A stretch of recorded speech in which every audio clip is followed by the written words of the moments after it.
mga sinasabi ni Zaldico ay pawang mga imbento lamang. Imbento? Walang basihan, walang ebidensya. Nako po, patay ka dyan. Naglabas siya eh. Naglabas siya na listahan eh. Yung binigay sa kanya doon sa Louis Vuitton bag. Hindi kasi brown eh, di ba? May mga brown kasi yung minsan Louis Vuitton. Pero meron iba rin naman. Pero yung binigay sa kanyang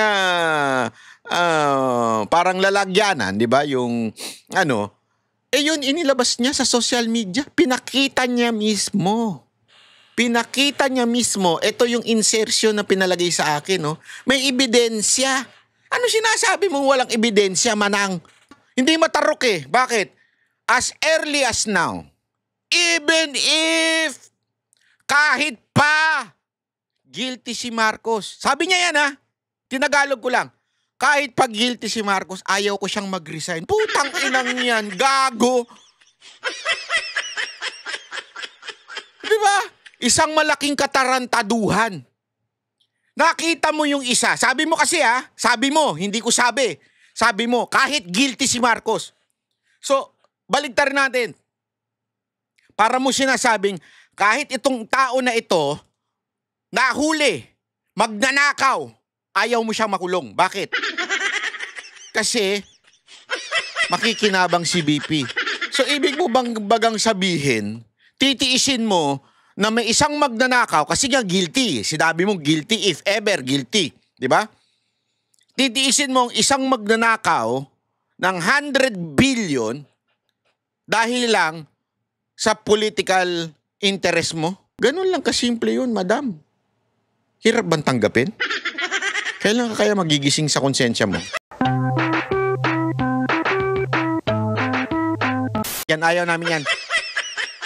Sabi nga nung isang abobobo, kilala niyo yung abobobo na abogado na. Yung pangalan ba nung abogado na yun? Si ayokong banggitin kasi yung pangalan niya, ano yun eh, kabanal-banal yung pangalan niya, pero yung ano niya, yung ugali niya, ugaling tae.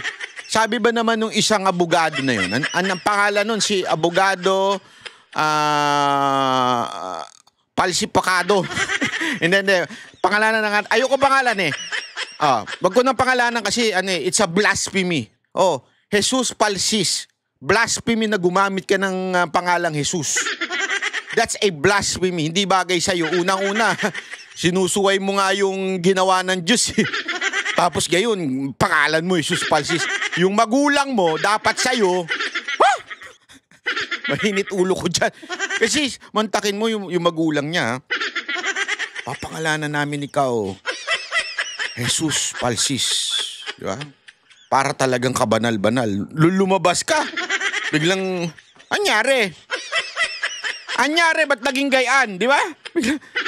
Bakit? Akala ko ba banal? Tapos biglang, Jesus Palsis, biglang,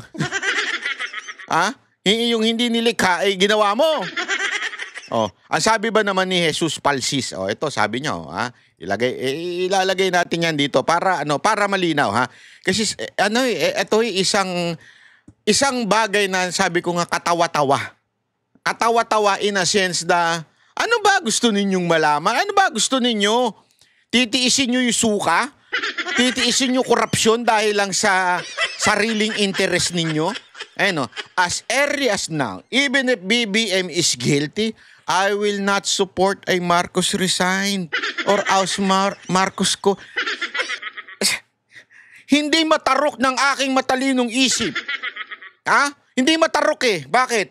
As early as now, even if kahit pa guilty si Marcos. Sabi niya yan Tinagalog ko lang. Kahit pa guilty si Marcos, ayaw ko siyang mag-resign. Putang inang yan. Gago. Diba? Isang malaking katarantaduhan. Nakita mo yung isa. Sabi mo kasi sabi mo, hindi ko sabi. Sabi mo, kahit guilty si Marcos. So, baligtarin natin. Para mo sinasabing, kahit itong tao na ito, nahuli, magnanakaw, ayaw mo siyang makulong. Bakit? Kasi, makikinabang si BP. So, ibig mo bang bagang sabihin, titiisin mo na may isang magnanakaw, kasi nga guilty. Sinabi mong guilty if ever guilty. Di ba?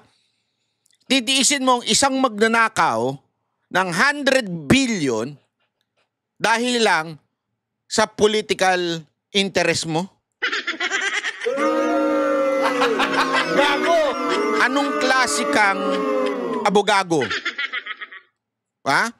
Magkakahanay na kayo ni Gadon. Patotoo lang, Jesus Palsis, kaya ka na ng Supreme Court eh. Dahil dyan sa utak mong, sa bagay, hindi ka nga makadesisyon kung anong gusto mo. Kung, ewan, no comment. Anyway, ngayon, i-discuss natin siyempre yung mga issue patungkol dito kay Zaldico. Pero uunahin natin yung reaction.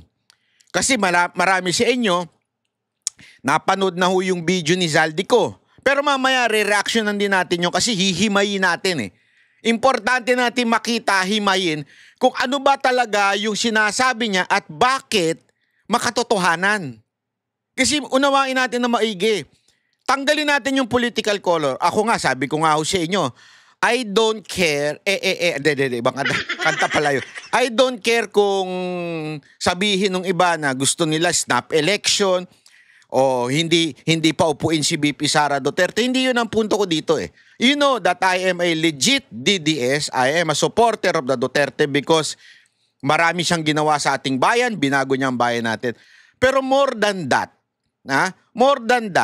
ang issue kasi dito, antindi ng korupsyon. At yung korupsyon na yun, pumatay yun. Nagigets nyo ba? Because of that fucking corruption, pinatay niyan ang mga Pilipino. Dahil dyan sa hindi ginawang mga proyekto, maraming namatay at nasawi pag tuwing bumabaha at umuulan.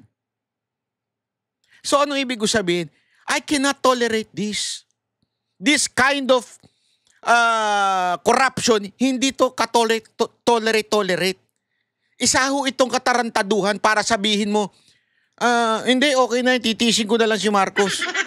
Dahil lang ayoko si BP. Hindi yun. Hindi ho yun pwede. Pangit ho yun. Kaya nga ngayon, pag-usapan ho natin yung mga reaksyon. Reaksyon ng mga tao. Ha? Iisa-isay natin yan. Ha? Unahin natin itong si ano. Ay, nako. Itong reaksyon ng walang iba kung hindi... Bumili na kayo ng Ponstan? Paracetamol? Ano pa ba? Lahat ng gamot sa sakit ng ulo. Dahil pag narinig nyo ito, talagang sasakit ang ulo ninyo. Sasakit talaga ulo ninyo. Ha? Ready na kayo? O sige, play na natin. Bahala na, tis-tis na lang tayo ha. Magandang araw, Malacanang Press Corps. Katatapos lang mag-ulat ng Pangulo kahapon ng mga nagawa upang mapanagot ang lahat ng sangkot. Tangina, boses pa lang, irita na eh, no? Kakairita na eh. Hindi, totoo, boses pa lang, nakakairita na eh. At saka, alam nyo ba, ang bilis nila ha, sinasabi nilang hindi daw natataranta ang Malacanang. Paglabas ng video ni Zaldico, ilang oras lang, gumawa na kagad sila ng press con. Lahat sila nagsalita. Una-una, I don't think maiiwas niya yung sarili niyan. Wala siyang iniiwas dito. Akin by admitting na you are part of that corruption, ay hindi pag-iwas. So dun pa lang sa logic na sinasabi mong para umiwas, walang pag-iwas dun. Gets mo ba? Auntie Claire? Walang pag-iwas dun. Inamin mo eh. Inamin mo you are part of that corruption. Ikaw ay nagpakasangkapan para magkaroon ng 100 billion insertion and corruption.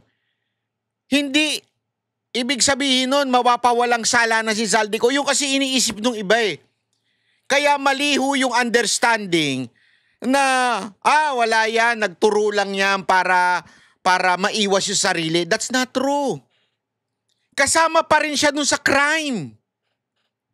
Kasi una-una, inutusan ka ng mali. ginawa mo yun. Tanungin kita, halimbawa ikaw inutusan kong magnakaw para sa akin. O, nakawin mo yung iPhone 17 Pro Max para sa akin. Pupunta ka ngayon sa Apple Store sa Japan kasi walang tali dun eh. Yung mga iPhone dun, di katulad dito, taling-tali talaga yung iPhone eh. Kulang na lang, lagyan ng kadena eh. Do, walang kadena, pwede mong pitikin. Inutusan kita, shh, kunin mo ngayon yung iPhone 17 dun. Oh, bigay mo nga sa akin. Akin yan, nakawin mo. Bibigyan na lang kita ng porsyento, bayaran kita 5,000. Nung ninakaw mo, di ba? Nagalit sa'yo yung lahat ng Apple. Sinabi, ikaw, Auntie Claire, ikaw ang nagkasala, ikaw ang nagnakaw dito. Eh, hindi ka na nakatiis. Sinuplong mo ako. Hindi, inutusan lang ako ni Banat Bay. Tanungin kita, ligtas ka ba dun sa krimen na ginawa mo? Hindi. Hindi. Kaya hindi pag-iwas yan.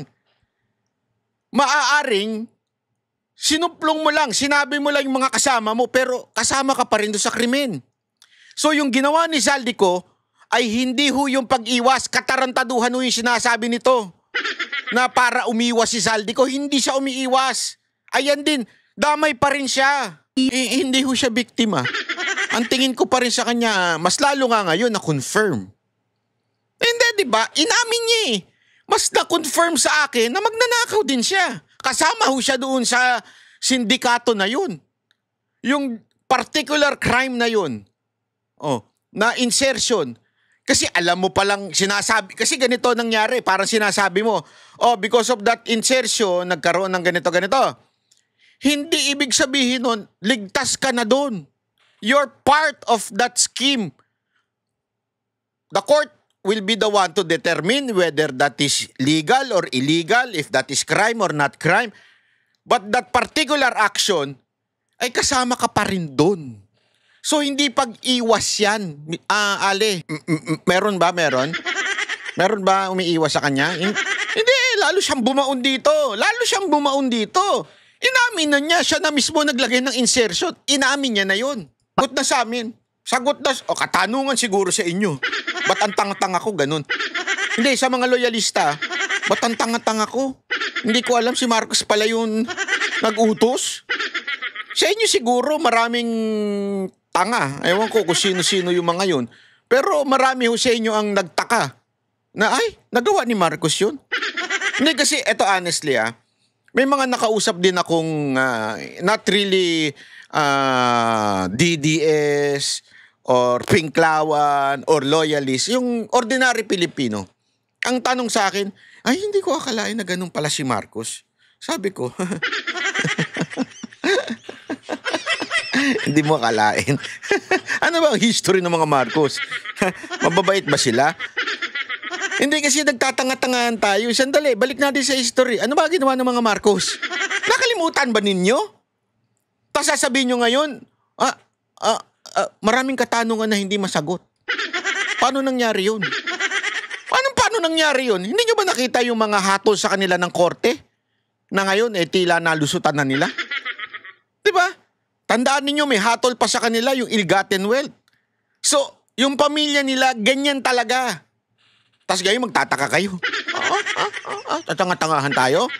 Kanyang papel dito sa sinasabing anomalya.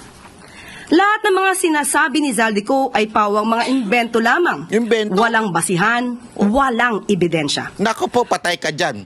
Naglabas siya na listahan eh. Yung binigay sa kanya doon sa Louis Vuitton bag. Hindi kasi brown di ba?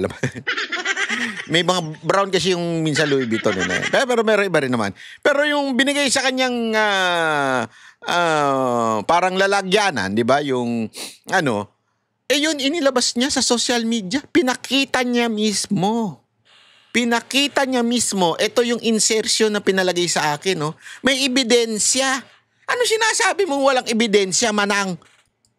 Umuwi muna siya sa Pilipinas at sumpaan ang kanyang mga sinabi at harapin ang mga demanda o kaso laban sa kanya.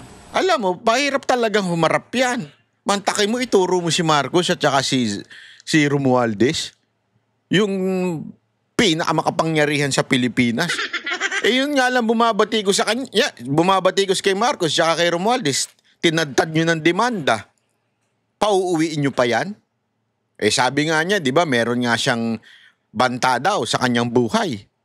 Mas lalo na ngayon na binulgar niya na publicly. Hindi lang banta sa kanyang buhay, baka pati doon, ipayari na siya doon. Hindi ko alam kung sino magpapayari, ha?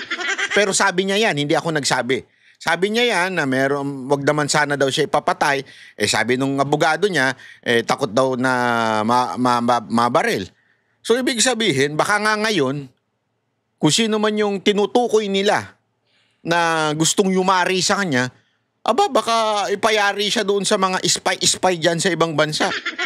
I-sniper siya, di ba? Mas delikado nga siya ngayon eh. Oh.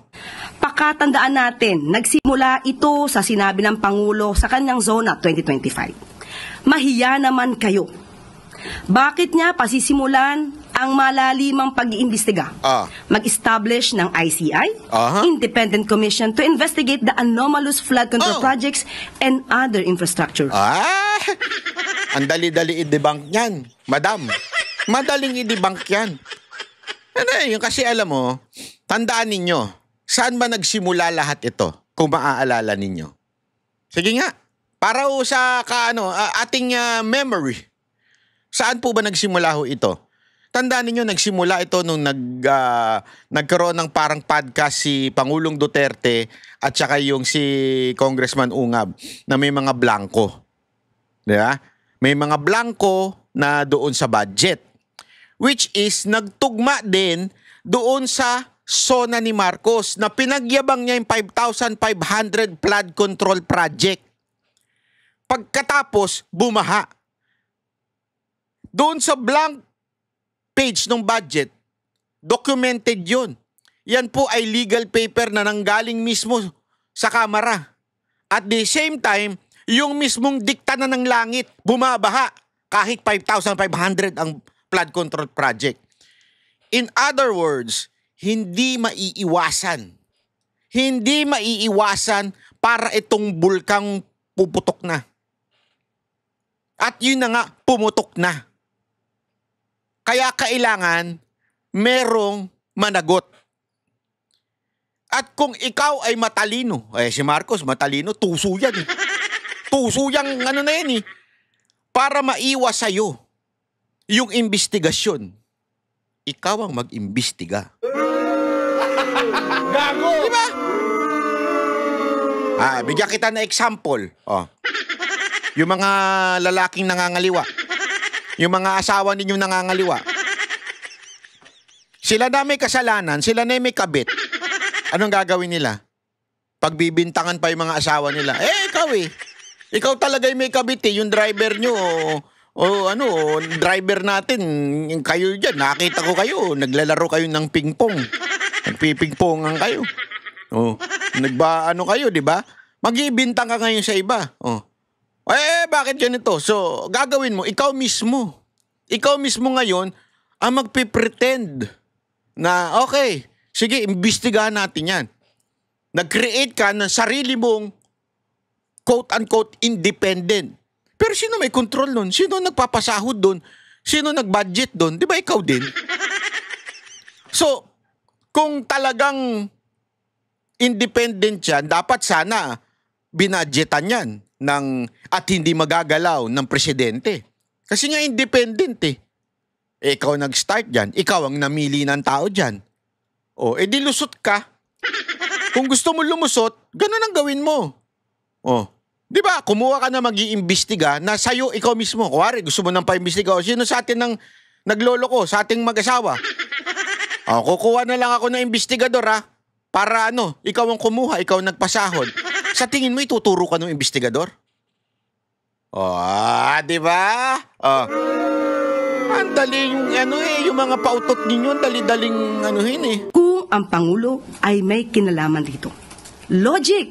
Hindi ba dapat na iiwasan niya ang issue nito kung siya mismo ang mapapasok? Wala na. Hindi mo na maiiwasan yung issue. Kasi ganito lang yan Dalawa lang yan. Dalawa lang pwede mong gawin. Iwasan mo yung issue o ikaw ang mag-control ng issue. Iwasan ng issue, malabong mangyari. Bakit? Nandyan ang ulan. Nandyan ang dokumento na blanco. Nandyan ang mga proyektong ghost. Ibig sabihin, wala. Lalabas at lalabas yan. Puputok at puputok. Kaya sabi ko nga sa inyo, ang tae, ikahon nyo man yan, ilagay nyo sa cabinet nyo, mangangamoy pa rin yan. Tae yan eh.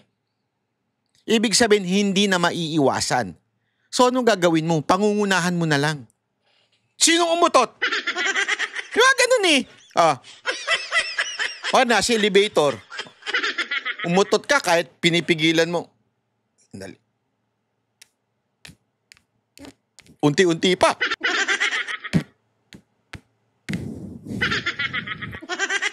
Umamoy. Nangamoy ngayon. Uunahan mo ngayon. Sino umutot? Sa totoo lang, wala pa nakaamoy. Ikaw pa lang ang nakaamoy. Yeah? Actually, di mo pa naamoyin. Alam mo lang kasi umutot ka. Kaya inunahan mo na. Yun lang yun eh. Puputok at puputok yung korupsyon na yan dahil nga napakalaki. Hindi mo may tatago ang 100 billion kuno project. Puputok at puputok. So uunahan mo na ngayon.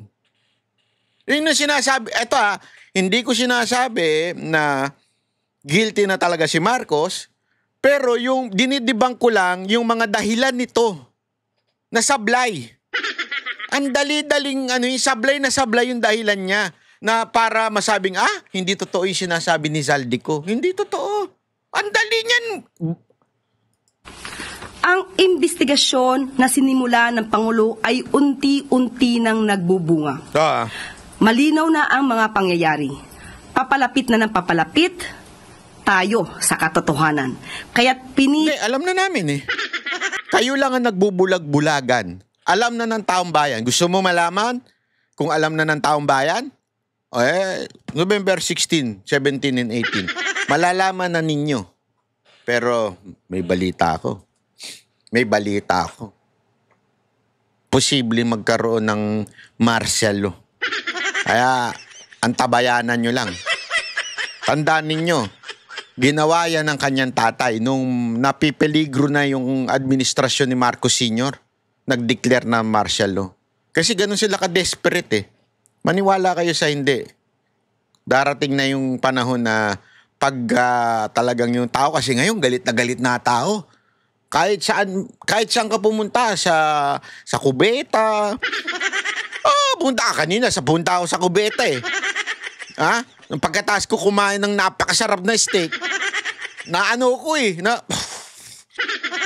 So, nandun na ako. Nag-uusap yung mga janitor.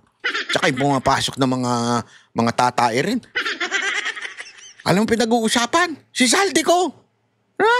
Kaya alam na ng taong bayan ang katotohanan. Kayo lang mga nagbubulag-bulagan. Sabi nga nila, mahirap magising ang nagtutulog-tulugan. Mahirap makakita ang nagbubulag-bulagan. Yun ang totoo. Pilit ilihis upang makaiwas ang mga tunay na may sala sa katarungan. At handa na po akong tugunan ng inyong mga katanungan. Sige, tanong natin. Payagan kaya ako, SMNI, pwede ho ba ako na lang ang ipasok nyo dyan sa Malacanang Press Cartel? Dyan sa ako magtatanong kay Auntie Claire. Maricel Halili from TV5. Kasi yung mga tanong dito parang parang planted. Yusek, magandang hapon po. So ano po ang plano natin kay Congressman Zaldico? Because I understand ang sinabi ni Presidente, we cannot cancel his passport. Pero ano po yung plano natin ngayon para mapauwi siya dito sa Pilipinas? Ito po ay nasa kamay na rin po sa Grabe, no? Yung tanong, hindi about doon sa sinabi ni Zaldico. Yung tanong, paano ba natin yan? Anong gagawin natin? Anong gagawin natin dyan sa kanya? Paano natin pauwi niyan? Paano maano yan? Sabi ko nga, grabe yung tanong na yun Ang daming sinabi ni Zaldico, sana yun yung ibinato nyo dito. Sabi ni Zaldico, ganito. Pak. Paano mo mabibigyan ng dahilan to? Pak. Hindi Ang tanong, paano natin pauwi niyan? Ano ba, pauwi na dyan? Yung pagkakaalam ay may pending na pong mga complaints na naisampa sa kanya. At sana po ay mapabilis na rin po ng ombudsman ang mga pagresolba sa mga kaso na ito. At Sana daw mapabilis ang ombudsman. Tanungin ko kayo. Sige. Bukas na bukas. Ang bilis niya, no? Bukas na bukas, mag-iepal na naman si Remulla. Sabihin niyan, we're working on it in a matter of time. In a matter of minutes. The passport is canceled. Bigla. Noong una ayaw nilang pauwiin eh. Ngayon, pansinin nyo, ang dami. Ngayon, biglaan yan. Bigla makakancel. Pexman. kung sila ay makakapag-recommenda, kung ano man naman i-recommend nila for dismissal or for filing of the case to the Sandigan Bayan, sana mapabilis na rin po. Kasi ang taong bayan po ay naghihintay na rin ng mabilisang aksyon. Hindi po siya mapapauwi sa ngayon dahil ang naaayon po sa batas, ang hindi pa po nakakasuhan at tinuturing na pugante dahil wala pa pong warrant of arrest na nai-issue ang court, o kaya ay siya naman ay hindi pa naman convicted at siya'y tumakas. At hindi natin masasabi na yung kanyang passport ay naisagawa at nai-issue ng, through a fraudulent act. So wala po pa kasi basehan para file ng petition or application for cancellation of passports ni Zaldico and DOJ at malamang po madismiss po ito ng korte kung hindi po bibigyan ng basihan sa pagkakasila ng passport. Meron po kasing mga opinion like that of Senator J.V. Ejercito na once na considered as a national security threat, pwede naman na pauwiin at kanselahin yung pasaporte kahit na wala pang direktang kaso. Do you consider him as a threat? Or at least ang kaso po na ipapataw sa kanya or malamang na maisa pa sa kanya ay patungkol lamang po sa graft and corruption, maybe plunder, hindi po natin alam kung ano magiging kaso dito. But hindi po ito sa ating palagay ay makukonsidera na issue about national security. So yun po. Sige ha. Sunod na tanong mula kay Raquel Bayan. Sinabi mo yan ha? Sinabi mo yan. Baka agad-agad, bukas na bukas, iba na naman ang kwento mo. Ganyan ka eh. Radyo Pilipinas. Yes, sir. Good afternoon. Isa po din sa mga accusation ni Zaldico, si Pangulong Marcos umano po, yung nag-utos ng 100 billion peso insertion, na karating na po kaya ito kay Pangulong Marcos. What was his reaction po? Opo, at ang updated naman po ang ating Pangulo at katulad naman po sinabi ni Secretary Mina, hindi po obligasyon at wala pong papel ang Pangulo sa sinasabing insertion. Sabi nga po nila. Ayan, eto. Pakinggan ninyo ito ha. Napaka-importante nito. Pakinggan nyo itong argument ng karamihan ng mga defend kay Marcos.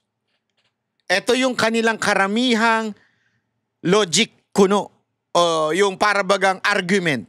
Kung ang Pangulo, ayon na rin sa sinabi ni Zaldico, ay hari daw. Bakit po kaya sa insertion pa ilalagay 100 billion pesos kung pwede naman po itong isama mismo sa NEP? So doon po ay katakataka at alam natin na mukhang may gumawa ng kanyang salaysay. Debunk natin yan. Makinig kayo mabuti. Ganito lang kasimple. Papaliwanag natin. Yung NEP, yan po yung nanggaling sa presidente, galing siya sa DBM, yung si Pangandaman, na nanggaling yan. Okay? Ipapasa sa Congress, ibig sabihin sa House at saka sa Senate, magde-deliberate sila sa bawat ahensya ng gobyerno, tapos BICAM, tapos small committee na ayaw nilang aminin, tapos ibabalik sa presidente yung budget, tapos pipirmahan. Okay. Una, ang sinasabi nito, dahil sabi daw ni Zaldico na inutusan siya ni Marcos through Pangandaman at saka yung isang Yusek, Bersamin. Yusek po yun, yung anak ng pamangkin niya ni Executive Bersamin, ang nag-utos at sinabing ito yung insertion, kaya nga yung merong brown leather bag. Ito ang insertion. At inutos din daw sa kanya yon ni Romualdez, kaya in-insert daw niya. Okay. So yun yung siste. Ang sinasabi naman nito, bakit pa kailangan iutos sa'yo? Kung gusto rin pala ng presidente ang 100 billion. Bakit hindi na lang niya, since nanggaling naman yung NEP o yung national expenditure, bakit hindi na lang isinulat na lang niya sa simula? Sa simula pa lang, eto, 100 billion, akin to. Diretso na sa Kamara. Huwag yung pakikialaman yan. Akin yan, ha? Huwag yung pakikialaman. Sa Senado, kontrolado rin niya. Akin yan, huwag yung pakikialaman. BICAM, akin yan, huwag yung pakikialaman. Diba? Parang gano'n na sinasabi ngayon ito. Kung totoong korap si Marcos, bakit niya papadadaanin daw doon kay Zaldico?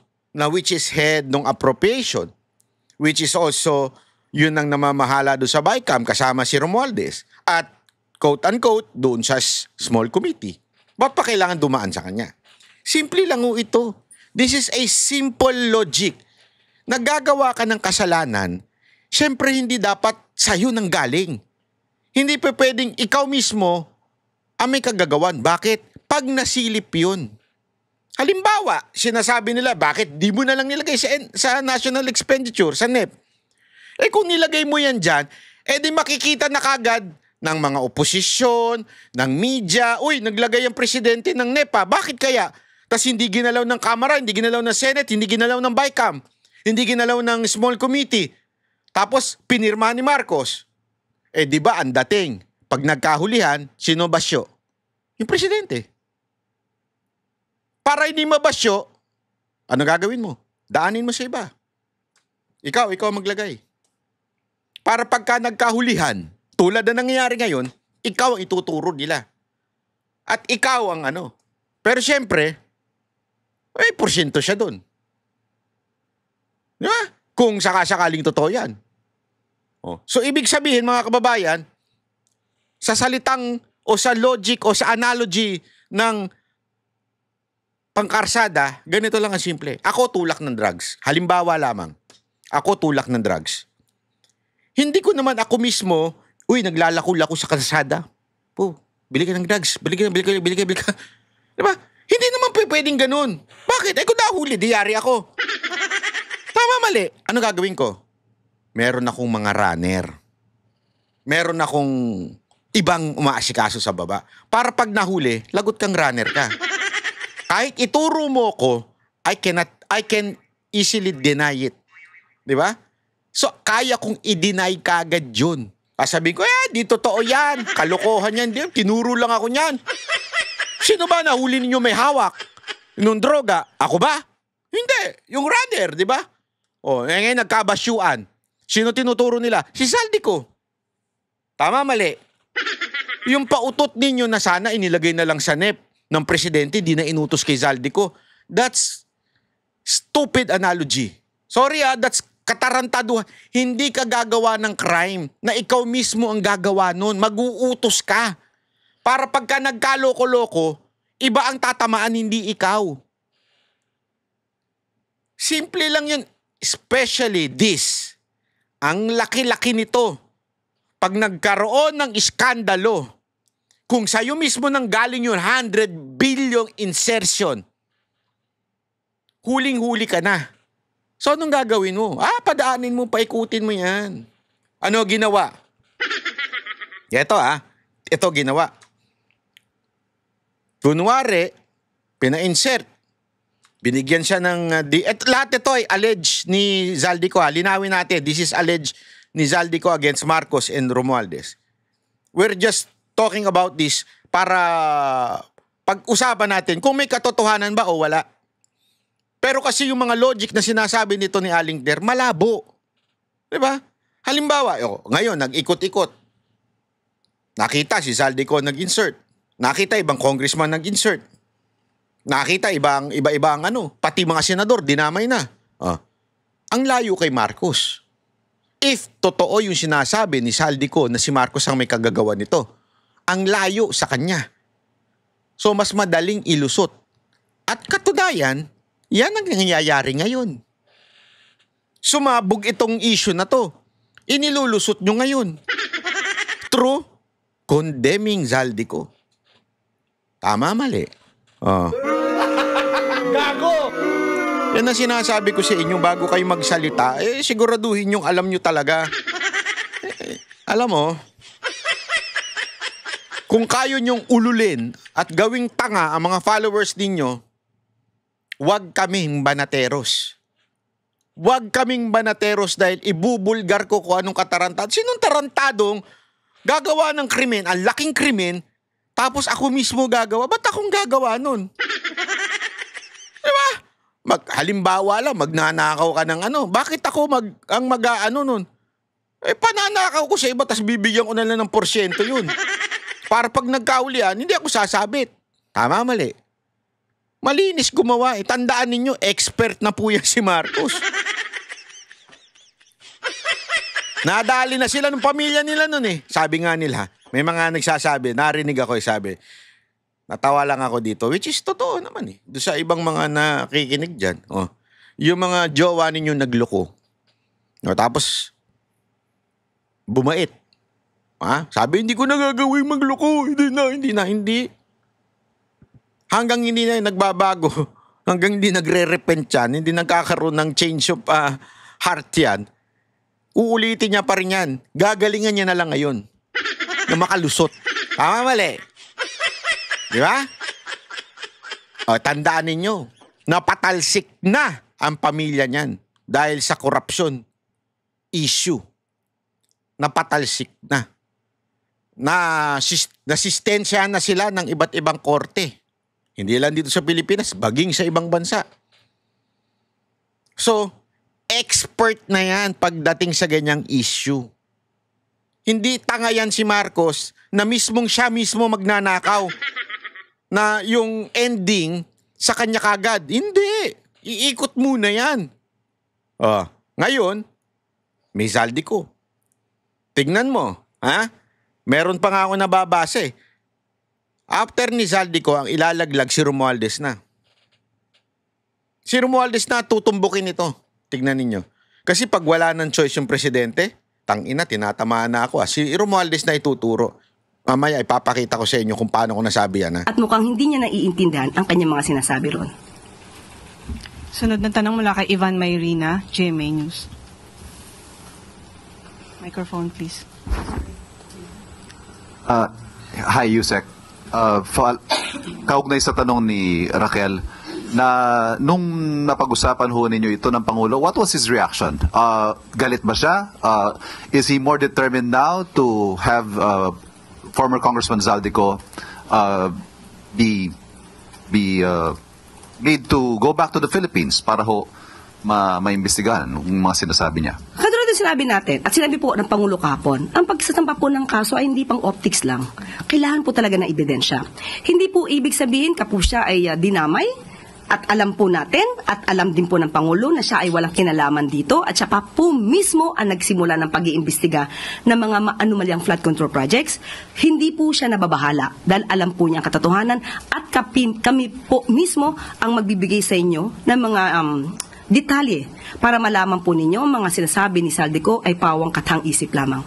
Ito ho ang unang pagkakataon na nagkaroon ng direct accusation against the President. Again, siya po ba'y nagagalit? Or is he not taking it seriously dahil tulad na nabanggit ninyo, sa tingin niya hindi totoo? Hindi po natin masasabing hindi niya to siniseryoso. Ang akusasyon, kahit ano po ang mangyari, maaaring may maniwalang tao. Kaya po ngayon pa lamang ay binibigay namin sa inyo kung ano pa ang katotohanan. At hindi natin siguro masisisi si Zaldico dahil alam natin na lumiliit ang kanyang mundo. Kaya nga ang sabi po natin sa kanya, siya po ay maaaring umuwi rito, mas magandang umuwi siya rito, at kanya po itong isalaysay. Dito mismo sa bansa, harapin niya ang kaso niya, humarap siya sa notaryo publiko, na lehitimong notaryo publiko. Hindi kung saan-saan lang nakukuha. Para naman mapatunayan niya ang kanyang mga akusasyon. Hala, parang hindi abogado. Kailangan daw humarap sa notaryo publiko para mapatunayan yung kanyang akusasyon.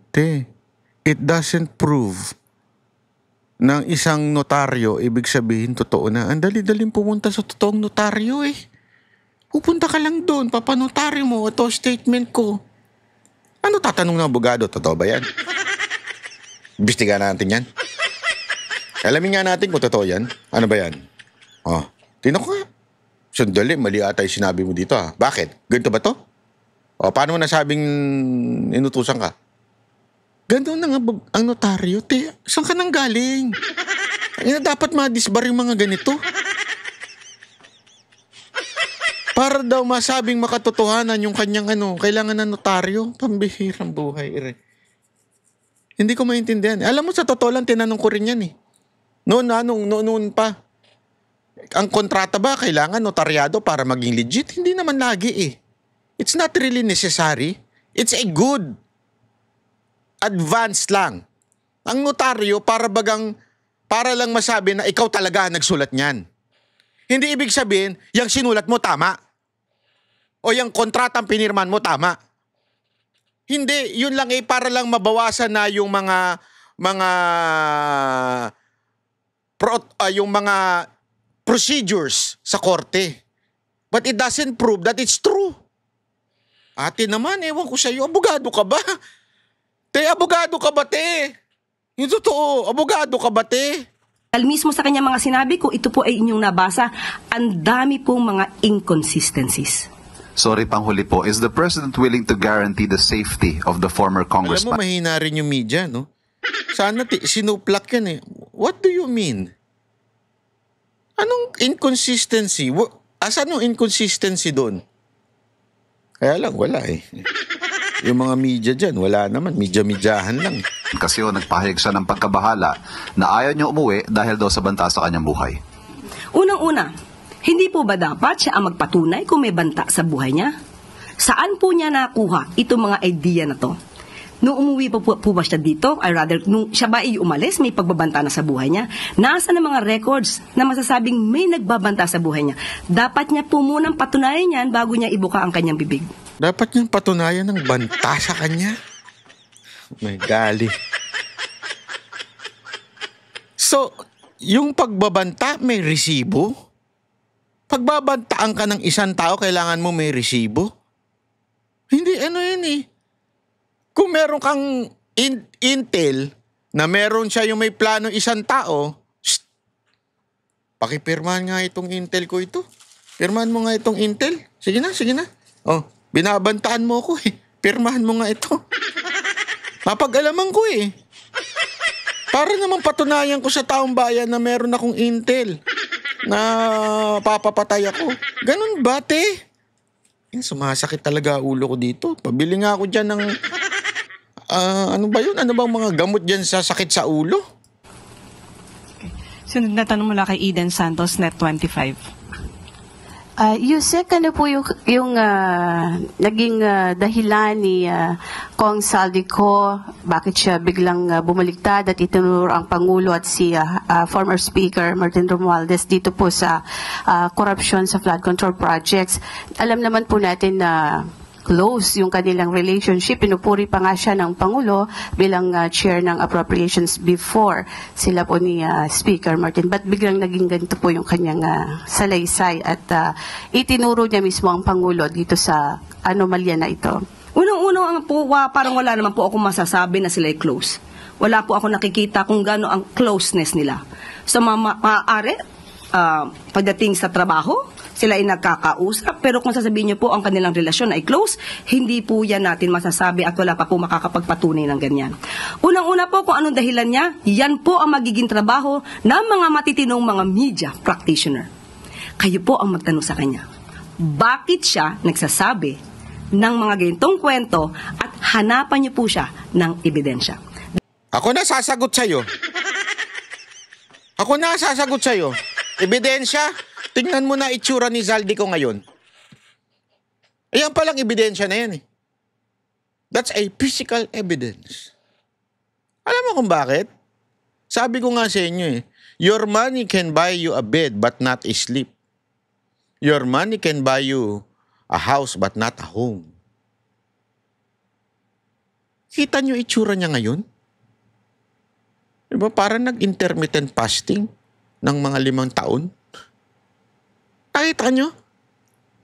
Halatang stress na. Anong motibo? Siya yung tinuturo eh. Lahat siya.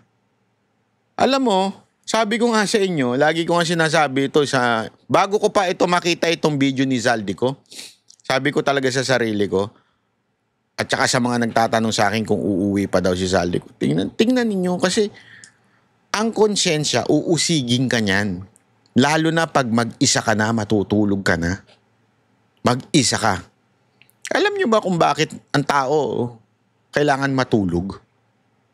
Aside from physical reasons, kailangan mong mag-rejuvenate, kailangan mong magkaroon ng pahinga, ng rest. Aside from that, talagang you would be doon ka lang matatahimik. Doon ka lang mapapag-isip. Kaya nga hindi nyo ba napansin? Ito this is a logic na, isipin nyo, this is a wisdom from the scripture. Di ba naalala nyo si Jacob nung pagod? Di ba? Anong ginawa sa kanya ng Diyos? Pinatulog.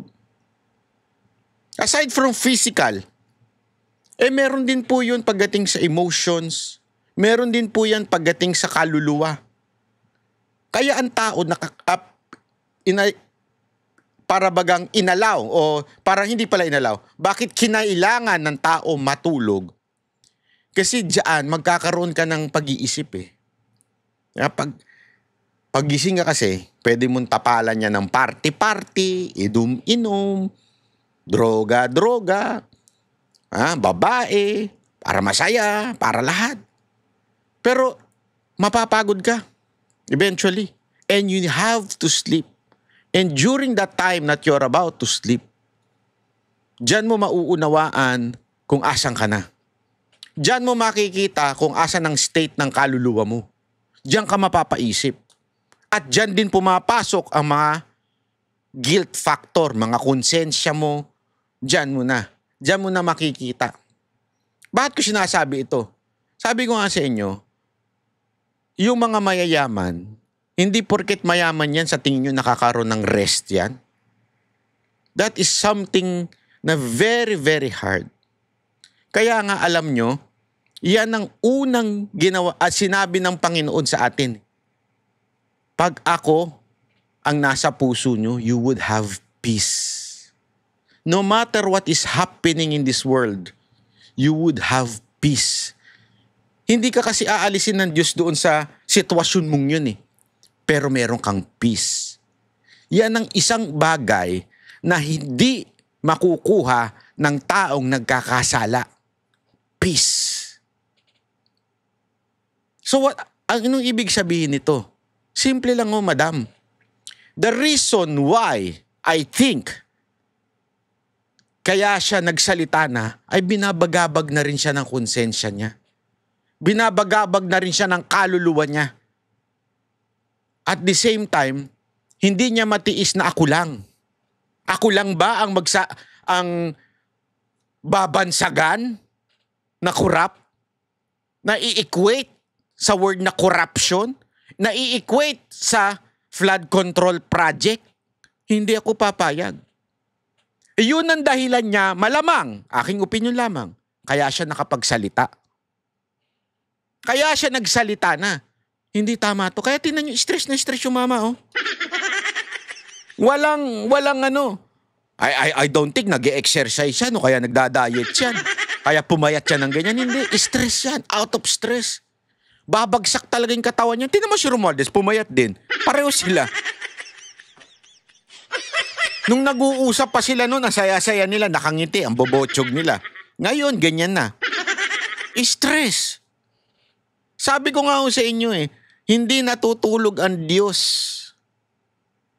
Kung sa tingin ninyo, wala na solusyon sa buhay na ito, lalo na sa Pilipinas, wag ho tayo Dahil lahat po yan natutulog. Lahat po yan babagabag ng konsensya nila. Lahat po ng gumagawa ng katarantaduhan sa Pilipinas, mapapaisip yan one way or another. Maaano yan ng kanilang konsensya. And I think that's what happened with Zaldico. Kaya siya nagsalita. Sandali, kailangan ko nang ilabas to Ngayon, sigurado ako, 100%, I'm really sure na nailabas niya na yung nalalaman niya. ay kahit pa paano, makakatulog na siya ng maayos. O kasi nalaman na ng taong bayan kung ano talaga nangyari. Again hindi ko sinasabing walang kasalanan si Saldico. That's not my point. Hindi yan ang sinasabi ko. Ang punto ko lang dito, yan ang dahilan kung bakit siya nagsalita. Gusto niya nang ma-release Sabi nga nung kanta, please release me, let me go. Gago! Ganyan Diba pagka may problema ka, anong isang ang solusyon sa iyong problema? Huwag kang mag-isa.